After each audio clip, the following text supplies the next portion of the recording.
So a pilot season in Los Angeles is a very important time for actors where they do all the new shows. So you get hired to be in a new show, and if they like it, it gets on the air, but you have to do a pilot first. So my business manager called me and said, "You have no money."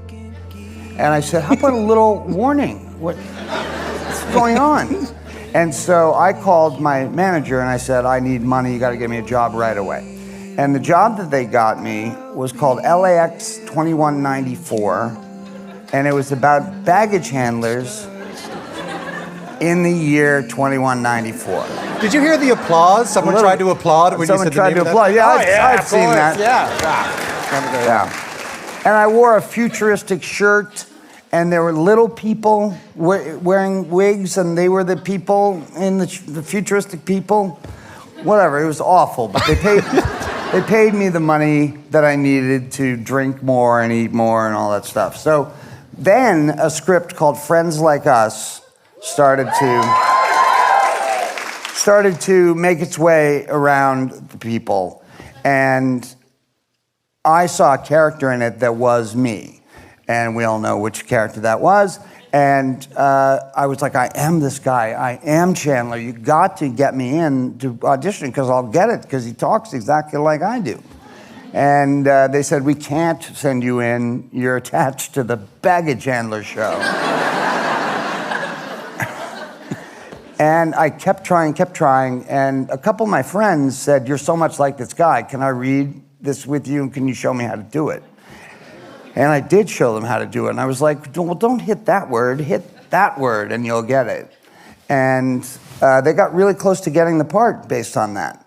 So I was just miserable. I knew the show wasn't going to get picked up. I'm reading Friends Like Us. It's so good. It's character-driven. Courtney Cox is already in it. It's like Jim Burrows is directing it. It's got all this stuff. So Craig Bierka calls Hank Azaria and I and says, "Can you please come to meet me at this restaurant at 10 o'clock in the morning? I've just been offered 2 shows and I need your help to decide which." And my first inkling was, fuck you. I don't want to see your success and vote on it. So Hank and I both showed up. He had 2 scripts in his hand, Friends Like Us, and a show called Best Friends. That was the other show. Both directed by Jim Burrows, the best director in town. And we read through both scripts, and, I wanted to, but I'm not a jerk. So I said, you have to do Friends Like Us. And so did Hank. And then we went our separate ways. And Hank went to the gym, because he was always going to the gym. And Craig and I went to Trader Vic's, Fred Siegel, which is a clothing store. And this is back when people were using payphones. 1994, nobody had a phone. So he picked up the phone, the payphone, and called his agent with me 2 feet away from him and took the other show. And I said, "See ya." And I raced home.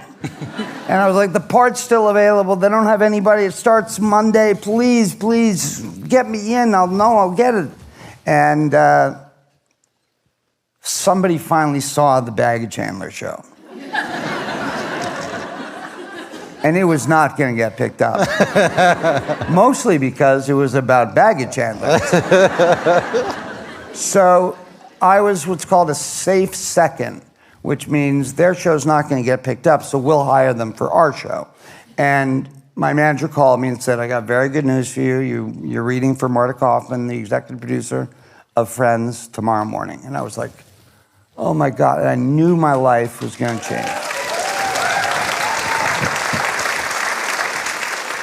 And I went in there on a Wednesday and I read for Marta Kaufman and David Crane and Kevin Bright. Then on Thursday I read for the producers. And then on Friday I read for the network, which was the final thing. There's like 45 people in the room. And there were some other people reading for Chandler, but I knew this was my job. And I did it, and I did it in my way, and I got it. And then we started on Monday. That's how fast it all was. And I was the last actor hired in 1994, the final one. And then we started on Monday, and the rest is history.